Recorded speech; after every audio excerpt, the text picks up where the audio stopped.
and I could Hmm. also score them. I mean, I'm a huge movie nerd. That's probably the other thing. You know, it's been Hmm. lesser in the last several years, but you know, I went to school for a little while with a focus on making movies. I worked in like a mom and pop that focused on obscure titles and foreign Dude, films. nice. I Okay. worked at a Blockbuster Video in high school, shit like this. So okay, so it seems like me have same kind of similar interests, music, film, and literature. That's cool. Yeah, totally. It's pretty common shit. I would say in a way. Yeah, but an The obsession last with it. couple It's of like more years, of I've an been focusing obsession. a lot on psychology, though. You know, that's my other backup Psychology. plan. If music doesn't work out, maybe I'll pursue becoming a therapist.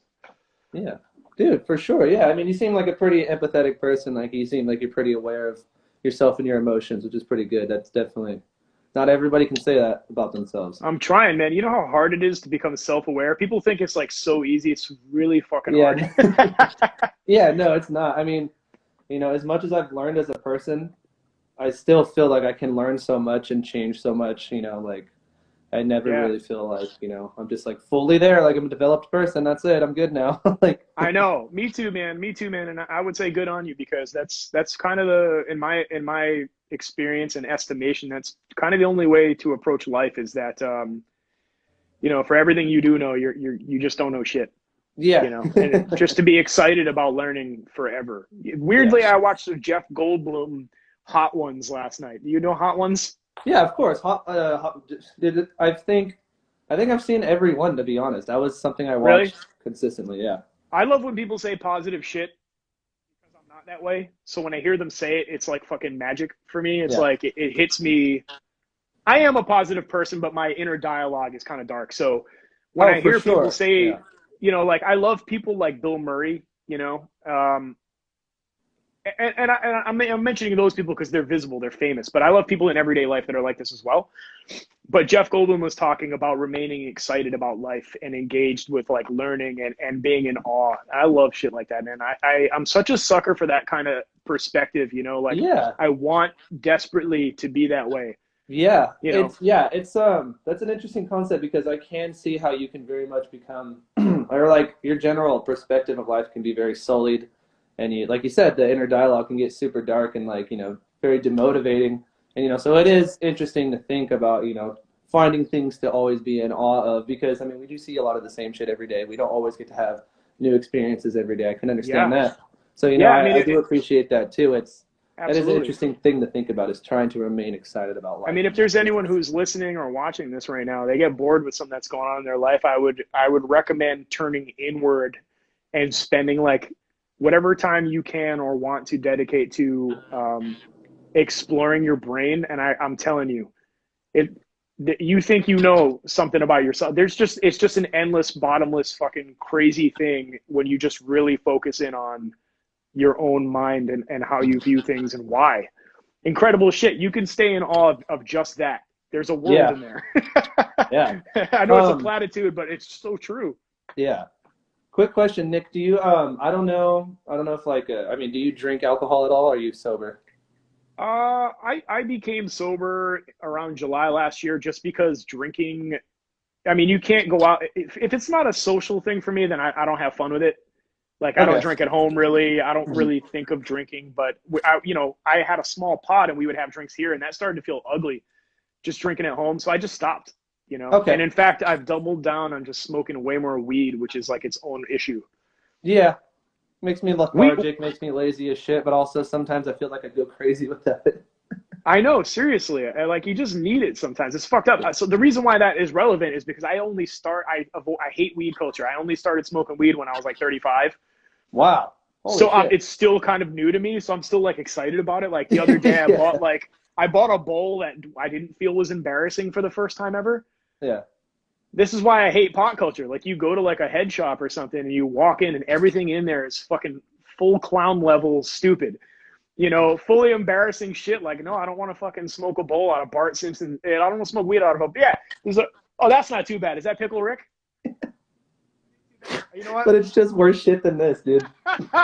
Yeah, no, but you go in and they're like, do you want to smoke weed out of a fucking glass Bart Simpson head? And I'm like, not really, man. Like, if I'm single, and I'm not, but if I'm single and Yeah. someone comes over to hang out for the night and they want to smoke weed, I don't want to pull out a fucking Bart Simpson head. Something I with a wanna little more find. class and poise. Yeah, give me. So I bought like an all black like stone bowl for the first time, and I was Nice. like so excited about it. Yeah. I'm so new to weed. I'm like, Yeah. you know, but I actually really like it. But no, I don't really drink that much. I'm sober, but I don't know that I would call it a lifestyle. Like if I were out and about and it was like a drink or two with some buds, I would still do it. Yeah, yeah, but you're not like, oh man, I'm gonna go hit the bar tonight. Exactly. I'm not really a big drinker. I grew up in bars because my mom was a bartender, and then Daughters played in bars, and all my other bands played in bars. So, like, kind of the last place I want to spend all my time is where most people spend their fucking time when they get Yeah. older. Right. Yeah. Speaking of real quick, with how do you feel about what's your? I know you're not a drinker, anyways, but were you ever, besides that time you smashed the whiskey glass, were you getting drunk while you were performing, or were you just really nervous about not being able to execute? I have a generalized anxiety disorder diagnosed, Okay. and I also have some trauma diagnosis in here. So I get afraid. I have this like baseline anxiety. Hmm. And most people can't really read it on me. You kind of have to know me and Yeah. see like you'd have to see my behaviors over a span of time Sure. Yeah. Yeah. to Yeah. to be able to pick it up because I'm a high functioning person in that regard. Yeah. Yeah. Yeah. Um, You and, don't let and it also I debilitate really you I too much. and also I really like people, and I'm a pretty social person. So I think it's probably surprising for some people to see this about me, but Mhm. to this day I have not gotten over my stage fright at all. Really? Uh, like very few In moments where I've 20 gone years on a of stage and performing didn't or experience. so, you're still. About 25. 25. Jeez, man. Yeah, Yeah. Daughters is about to be 20 years old, and I've been playing shows and releasing records on small labels and shit since I was about 15. Damn. Yeah, and so even when 2019 hit, we started off like so grateful because we were able to tour again, and when we Yeah. weren't able to do it, it was like, dude, we squandered what we had all those years ago. I can't wait to go out there really wanting it and just savoring every moment of being in a touring band. Oh, you know what? These things only last like an hour. It might shut us off. Anyway, so like, I was going out there and just having drinks willy-nilly, chatting people up and stuff. But what Yeah. happened was the band got bigger and it became more of an actual job than it was Mm. ever before. Totally new territory for us. It became very evident super fast that you couldn't party without burning it at both ends and then Mhm. having your shows start to suffer and having your quality of life suffer immediately. Mhm. So then drinking for me became like maybe a shot of something I really like or two before we hit the stage so that I just kind of feel a little Loosen more up. relaxed. Yeah. Yeah. Weirdly, I perform much better if I have some alcohol in me because it's self-medicating and I'm calming my Yeah, nerves. for sure. I can agree. I can agree with you on that, for sure. Yeah. If you see me saying or doing awkward shit on a Daughter show, which I'm sure has happened so many times, it's literally because I'm afraid. I don't make Okay. eye contact with people very often when I'm up there. Like I Yeah. really need to fold up into my own personal space Right. without the band, without the audience for it to be a successful show to me. And when I have a bad show, it's because the spell has been broken and I'm just way too self-aware. The Mm. best, if Mm. you see me up there and I'm on the ground and I'm doing my thing, that's because I've folded up into my shit. Yeah. And that's where I am now. Yeah. And that's And a you successful you show. just get to exist and operate, and that's what people love about, your art, and that's. Yeah, then like that's the closest I've ever been to being able to express myself as a live performer is if I just forget that y'all are there, and then I Yeah. can do something and I'll see it. This is why I'm grateful for the fucking iPhone, man. I hate the iPhone, but if it's gonna be here, at least you can show me a moment where I checked out and was just in I was just there. Killing it. That makes me feel like I accomplished something. Right. Yeah. Yeah. Yeah. No, that's good. And I think, like you said, the stage. That's funny that you said the stage fright never goes away. I think for me too. I've only played a handful of shows. I haven't really performed a lot, but I can. I can understand. So, also too. Like the thing about like how you kind of like fold yourself in and you get sucked into your performance. It's Yeah. I think people can understand that too. And it becomes part of the performance. It's less of something that you do to make yourself feel better, because they're not seeing it all the time. People are just seeing it like, oh, he's just doing his thing, so it's cool. It looks good from the outside. Yeah, I would hope so. There's enough premeditated, heavily constructed performances in the world that are amazing that we get to see. And there are less and less watching. I'm not referring, I have to call it this because I want to refer to these people as they are. I'm not trying to imply that we are this way, but like, you know, when you catch one of the greats, old footage of one of the actual greats, you can see that they're in their moment, man. You know, they're in their zone, and that's what's fucking people up, because they can go effortlessly in and out. They can go into the fold for themselves, and they can come out of it, engage the audience, and they jump back into the fold, and it's bewildering to witness somebody. And I'm thinking of people like fucking Tina Turner or James Brown or something. Yeah. You know, people who were like, they had crafted practice performances, but when they got up there, they're fucking in it now. Yeah. You know what I mean? They're just like doing this thing, and you're just witnessing them shine. It's incredible. Yeah. You know, and so to have any bit of that in my own personal life, that's why it feels like an accomplishment to me, because loving people who can do that means that I hope to accomplish something like it. Yeah. No, you definitely, you assimilate that stuff. You see it, and you'll end up doing it without even thinking about that you're doing it. It's just, you know. You know, and this is part of what makes Lex so good. You know, to me, Lex is a showman.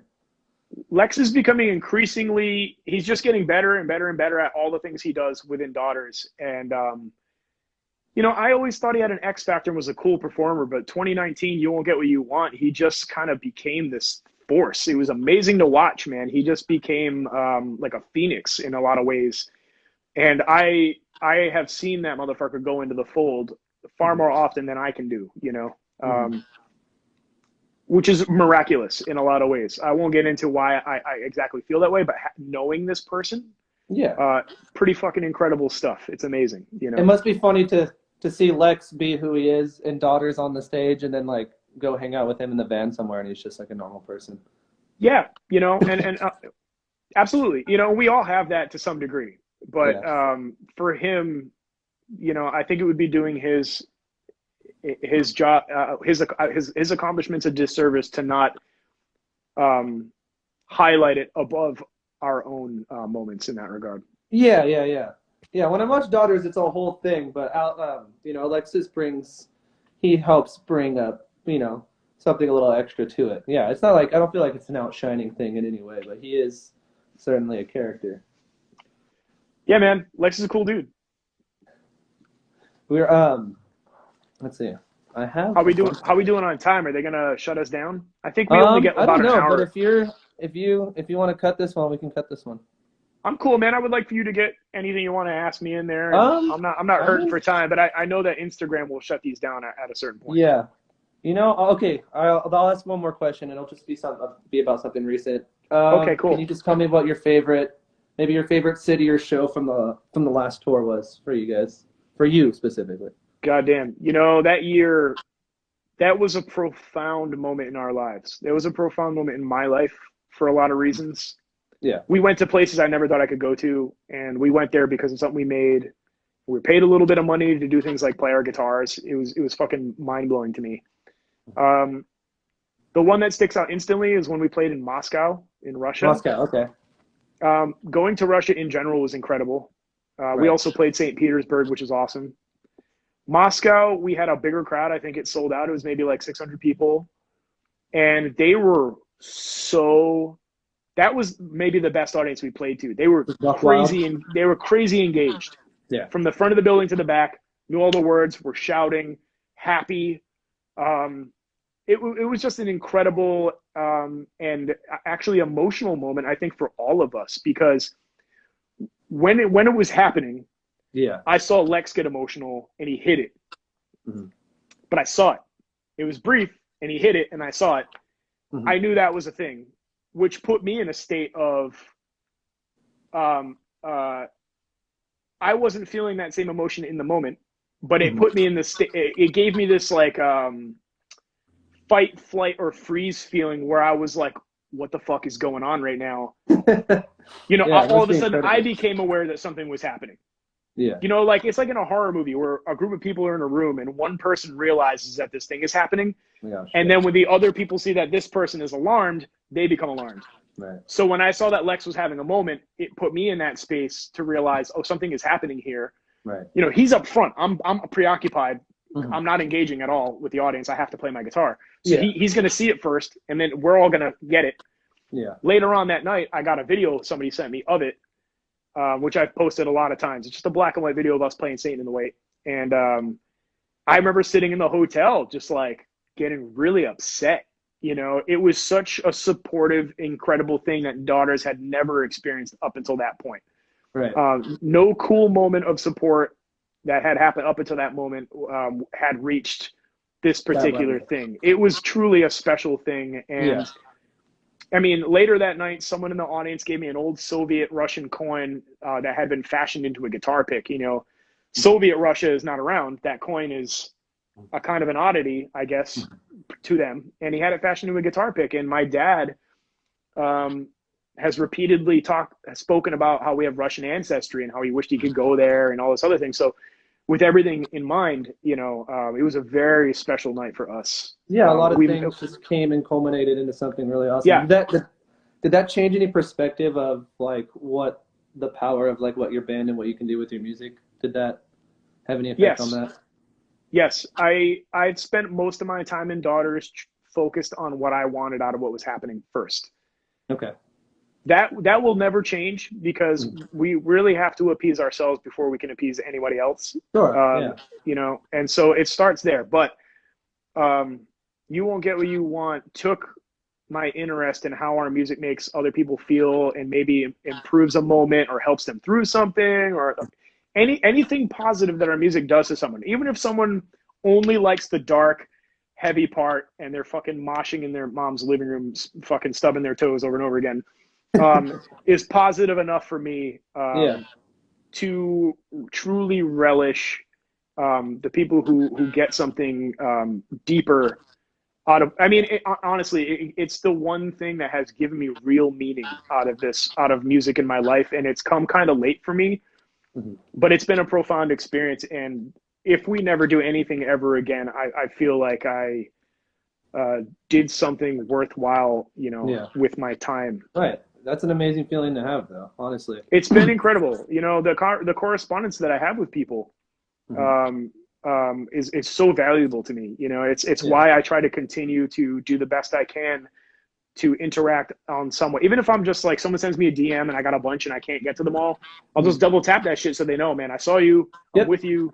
You know, I love all that stuff. It really fucking matters to me. It's improved my life, so now I want to continue to try to do things that are going to do that too. And I know that's a trope and a platitude, and it's kind of corny because, you know, people in bands are like, it's the fans. It's really about the fans.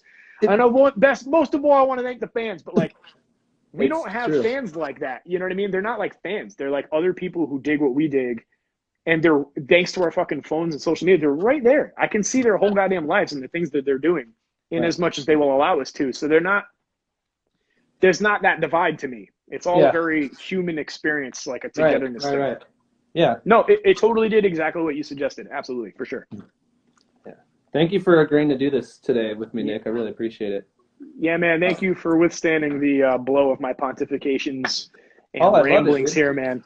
It was a pleasure, man. Thank you so much. Yeah. I'm glad I got to meet you, got to connect with you. Thank you for answering my questions. No problem. With good luck with your music and stuff again. Man. I'll be in touch. Okay. All right, man. I'll talk to you soon. I'll hit you up. Bye. Later, dude.